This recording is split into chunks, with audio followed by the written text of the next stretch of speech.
Thank you, Millie. Fabulous. In case you didn't know, I'm Reverend Shawn. So glad to be here. I've been looking for a new series for this church, and it starts today. It's called The Energy of Money, and I'm excited about this. So I want you all to get excited too with me, okay? And when I was a college student, I remember walking through the dorms, and on a communication bulletin board, there was this big poster that said, travel to 10 countries in 14 days. The minute I saw this poster, my heart was singing, and I just knew that this was something that I had to do. And not only that, it was affordable. You know, it was like this was 1985, I want to guess. It was affordable. It was like less than $2,000, airfare included, for me to go to all these countries. France, Spain, Italy, England, and it was all college students traveling together. So I do really think that this was one of the first big money dreams that I had in my own heart as a young woman. And sure enough, less than a year later, I was on that airplane from New York flying to London and got to experience all those fabulous countries. Perhaps what's most exciting about that, or maybe most meaningful for me, is the fact that I was really claiming my independence as a young woman. You know, in the Energy of Money series that we're beginning today, our author, Reverend Maria Nemeth, she has a theory around the energy of money and also the hero's journey. And she would say that my adventure as a young woman fits right into that. So to get started today, I want to talk about the hero's journey. Some of you may have heard of this based on the work of Joseph Campbell. So here we go. The energy of money. The main goal of the hero's journey is to make your dreams a physical reality and to learn from all the challenges along the way. In doing this, we see and appreciate our own true nature more clearly, which is where our dreams come from. And we share ourselves and our accomplishments as contribution to others. And Maria says, I believe that this is the purpose of being human. So are each of you willing to step into this place of dreaming with me, at a minimum for the next couple weeks? I love to dream. Do you? I see some heads nodding. Yes, this is a really wonderful, good and positive, powerful energy. I'll be talking about the energy money in 4 different talks over the next couple months in February and March, and I'll be bringing 12 principles that Maria talks about in her book. She's talking about a spiritual guide to financial and personal fulfillment. So it's not just all about the money. You know, she's really about creating a conversation about how we can live the best life that we possibly can. And part of that encompasses these different qualities. This is not only about money, it's about time and physical vitality, enjoyment, creativity, and support of friends. And she gives us a word of warning as we're starting to do this work to watch out for those folks that she says are into money madness, kind of in the dark space in the shadows. There are some people that will kind of poo-poo these higher qualities that I'm talking about and just say it's all about the money. And I might actually say that's a bit of greed. But just be aware that you want to focus on what these different areas and how they're important in your life and what you want to create. She also gives us a promise if we focus on these different areas in our life. She says, I will help you clarify what you really want out of life and give you the tools to act powerfully when you move money to move towards those dreams. So to get the energy of money moving today, I'm actually bringing money into the church. And this is my own personal money.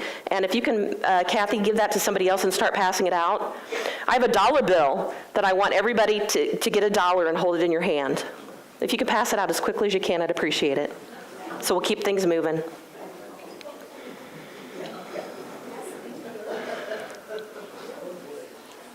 Have you ever been to church where they gave you money before? Okay, so this is kind of fun.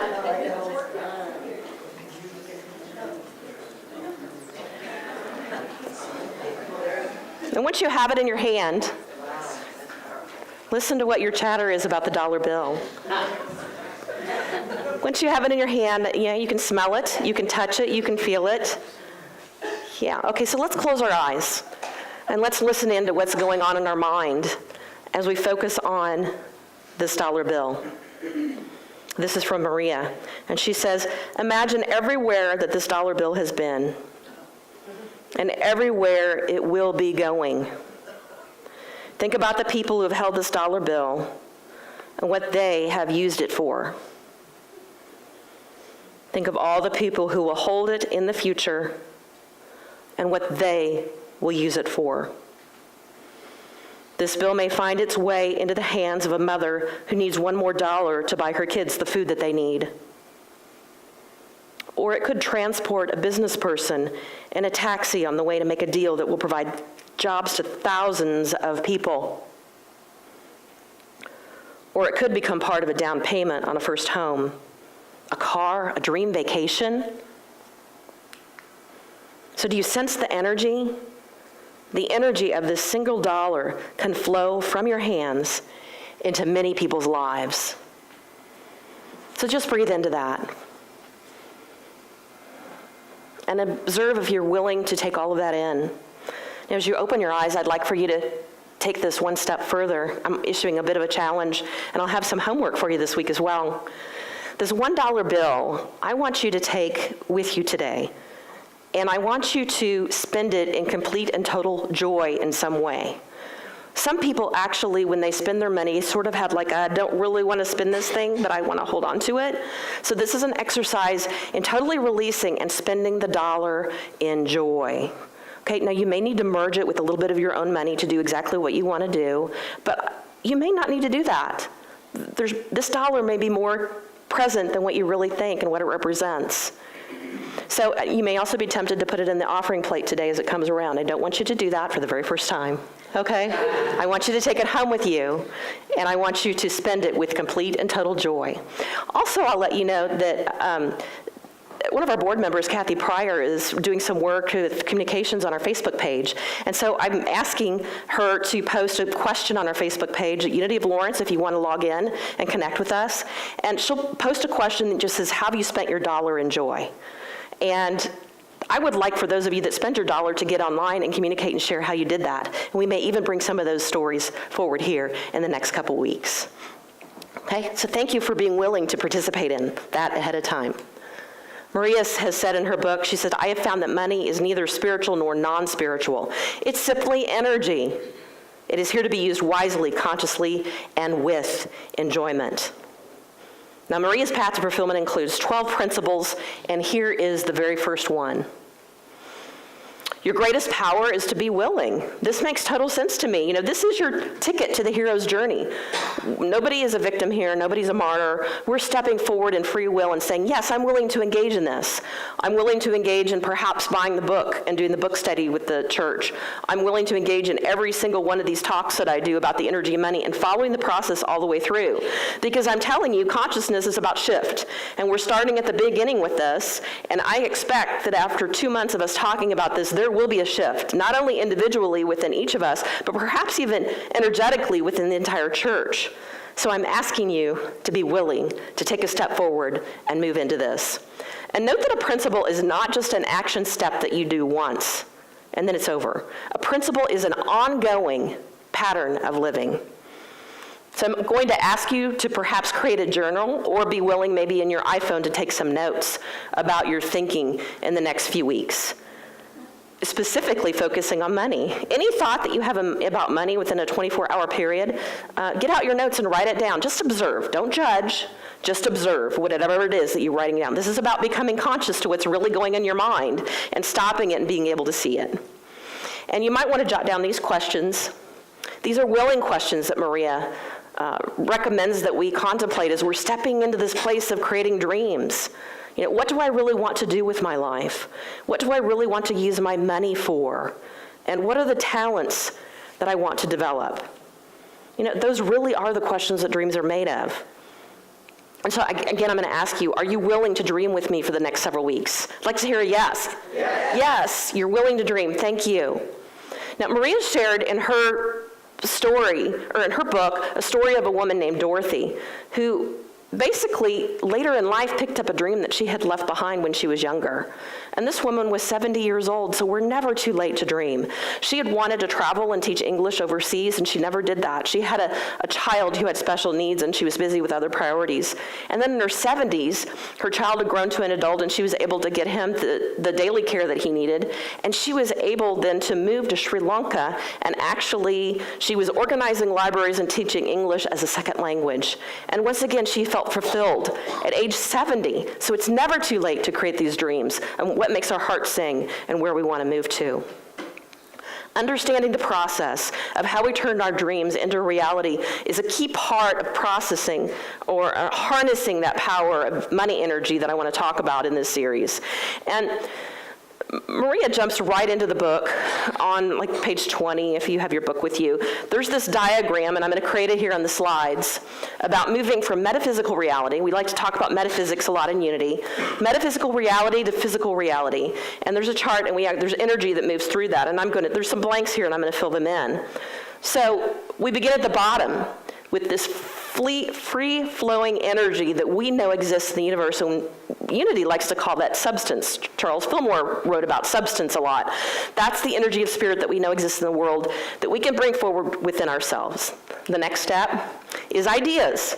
So I'm sharing my journey in terms of when I was a college student and what I did. My ideas were I wanted to travel and see the world. And then the next step is that we set intentions around what our ideas are. So I wanted to be an adventurer, and I truly believe that I wanted to claim a sense of my own independence. And then something interesting happens along the way before we get to that physical reality. Somewhere along the way there's angst, there's trouble at the border. And this is all the stuff that shows up that is like in our way and blocking us to getting where we want to go. And sometimes it's a little bit of stuff, and sometimes it's a great big bunch of stuff. You may have noticed that in your own life.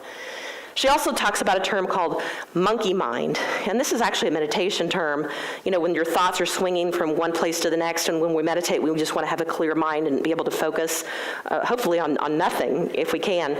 But her monkey mind is even about the thoughts that we have that are interfering. In my particular situation, I thought for quite a while that I had to have somebody that was a travel buddy to go with me, even though this was a student college trip. And I did question at the end if I had enough spending money to take with me on the trip. And I was 20 years old, and I had never been on an airplane. So that was pretty daunting to me to fly from here to New York and then on to London and all over.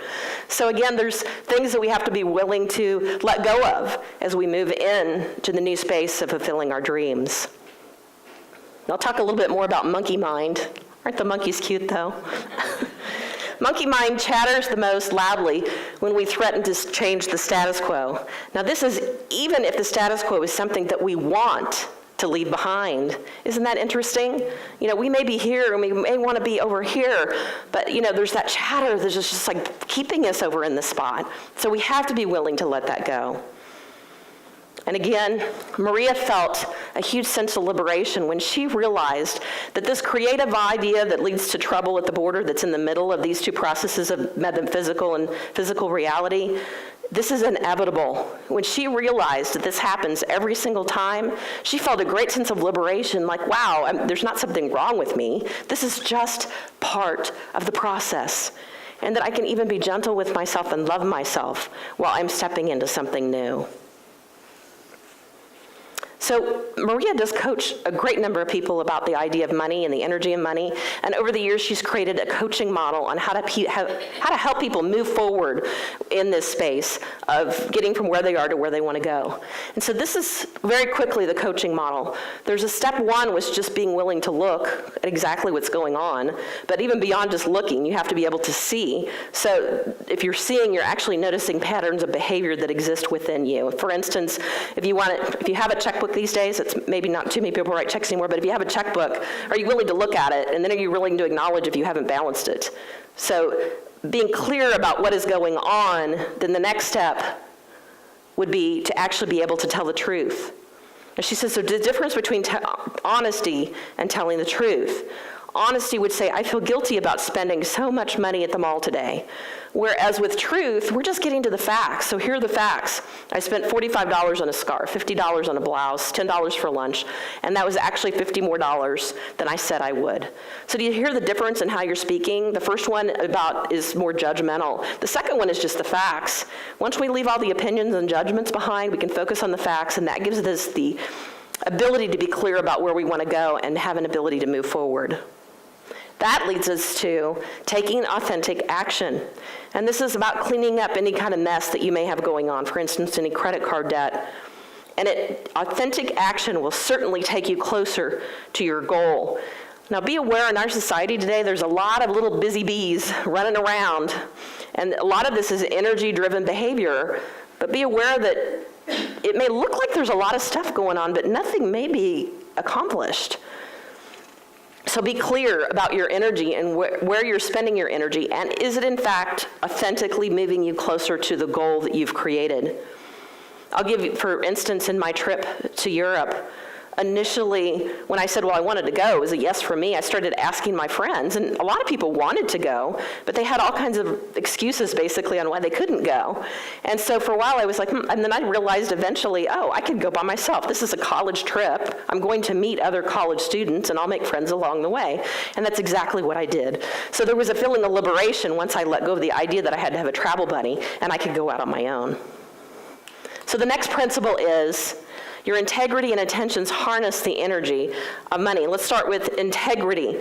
I do like this part where she focuses on, she creates like little concentric circles in her book. And there's this is part of the hero's path. Basically, we start on the outside of the circle, on the outside, and there's like this image of who we may pretend to be in the world.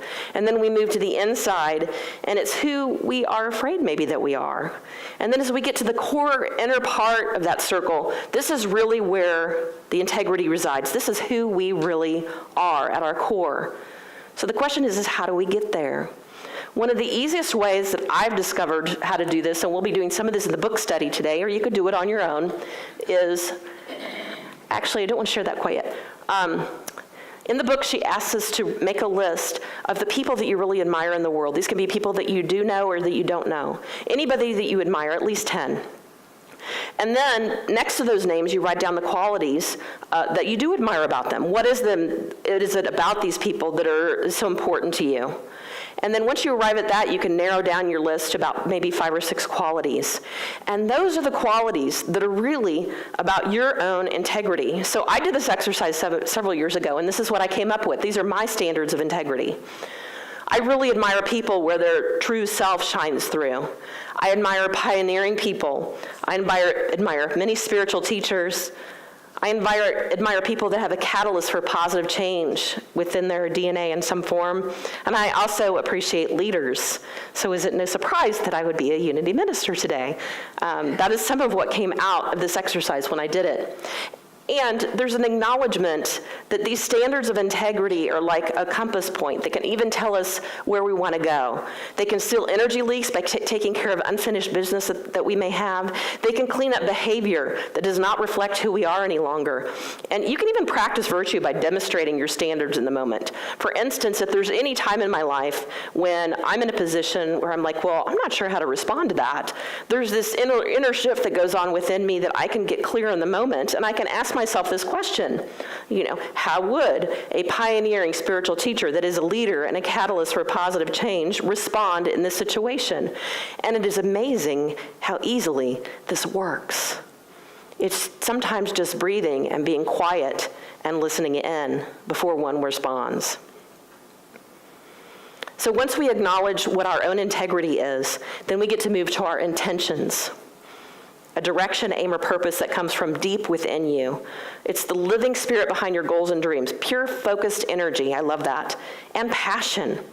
And in the book, Maria has a big, long list of potential intentions. I'll name just a few that are up on the overhead. It's to be a well-respected professional, to be physically fit and healthy, to be a loving mate and good friend. Those are quite common as she has worked with people over the years.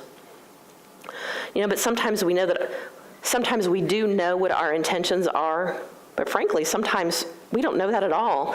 I talk often about the fact that sometimes we're wandering in our life between one place and the next. And so we're in the place of the unknown, and it could be a bit scary.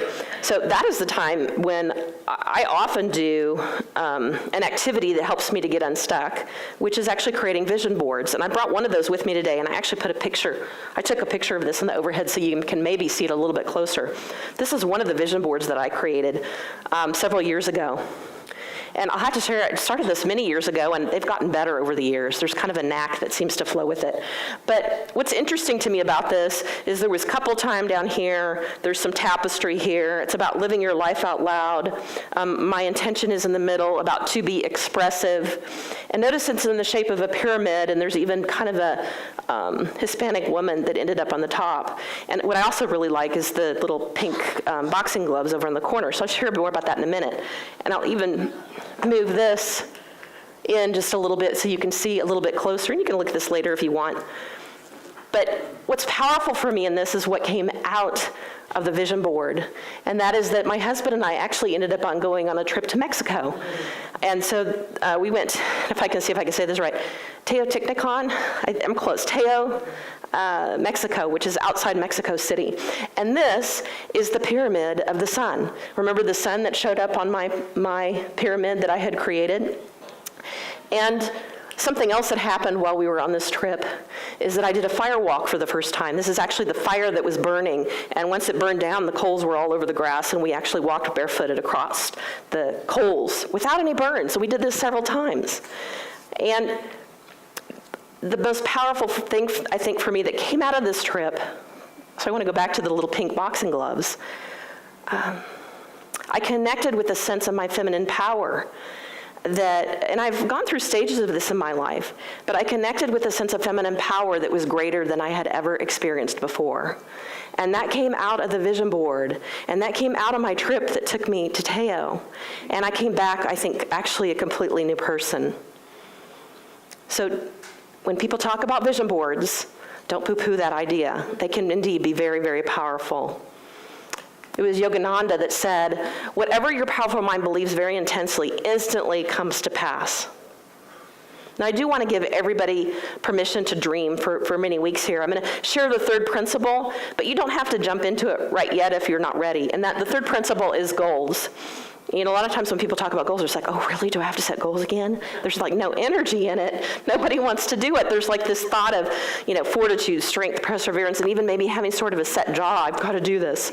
That's no fun. That's not the way to set goals. So I really encourage you to look at it more this way. The goal from the Webster Dictionary is an area or object toward which play is directed in order to score. So, I would like to play. Everybody here like to play? So let's look at goal setting as playtime, okay? I did like how Maria shows the difference between a task and a goal in this book. So even before you get into the space of setting goals, focus on the difference between the two. This is a list, so let's decide how excited you are about this. Getting rid of credit card debt, saving for retirement, fixing the roof on my home, buying health insurance. If you can rate those energetically from like 0 to 10, where would you list a lot of these, I'm saying like 4 to 7, somewhere in there. Yeah, there are things I want to do, but do I get excited about them? No. So if that's the truth, then if the task it's a task, and I feel relief when the task is complete. But that's not necessarily a goal. So let's look at this list. How do you feel when you buy a new home, or get a pilot's license, or write a screenplay, or even become a benefactor for the Red Cross? When you complete this, how do you feel? I feel joy and incitement. This would be like an 8 to 10 on my number scale. Is it same for you? I'm seeing some shaking heads, yes? So if I feel joy, then that is a goal. So whenever you're ready, I want you to focus on maybe using numbers to gauge where you're going in this process. Now, Albert Einstein would say that the 10 rating is the energy of spirit. I like how he says this. He says, all means prove but a blunt instrument, if they have not behind them a living spirit. But if the longing for the achievement of the goal is powerfully alive within us, then we shall not lack the strength to find the means for reaching the goal and for translating it into deeds. So I hope you're starting to listen in and maybe starting to hear perhaps a few little areas where you might have a goal in your life. What is your new dream? I'm encouraging you to step into that energy. Maria calls my vision board a treasure map. A lot of people in Unity call it that too. If you do decide to do this activity, just be aware, I really recommend using lots of pictures, not a lot of words, but maybe a few that reflect your intention. You want to be something as a result of whatever you're trying to accomplish, and you consider putting a date on it. Oftentimes, my vision boards, the results occur very quickly, but they can occur over a period of a longer time. So you may want to put some intentions on creating a shorter space. So here we go. Here's the book, The Energy of Money. Oh, and I have to mention this. You notice this is a pyramid on the front of this book, and there's an eyeball on it. Did any of you see that on my pyramid, I had an eyeball? That is the first time that I noticed that. So it's just interesting how things show up. So I'm convinced that playing is the energy of money, and it brings with it infinite creation. If you haven't purchased our book yet, you still have plenty of time to do that. We're going to be talking about this book for 7 weeks. And you can go at your own pace. But I do hope that you'll take the time to purchase the book and start reading, and perhaps join our book study today after the service. Or actually, we have potluck and then the book study. And when I was looking for this book, I've actually been reading it for several weeks, and there's already been shifting going on in my own life. I booked a family cruise for my family for the summer, and so I'm very excited about that. And you remember the coaching model. I'm looking and seeing some debt, small amount of debt that I no longer want to carry. And so I'm looking at that, and I'm creating a plan around that. And then I also have an 18-year-old son who needs a new car, and so I've started to actually shop for a new car for him. So these are all things that are connected to money, but they're also connected to energy and play and joy. So I can't wait to see what continues to show up in this process for me and for you and for this church as a whole. Again, the book study starts today at 1, and there is one final closing thought that I want to share with you. Don't forget to spend that $1 that I gave you joyfully. You know, it can be done. I want you to look at this short little video. Did the video run? Can you hear it? Audio?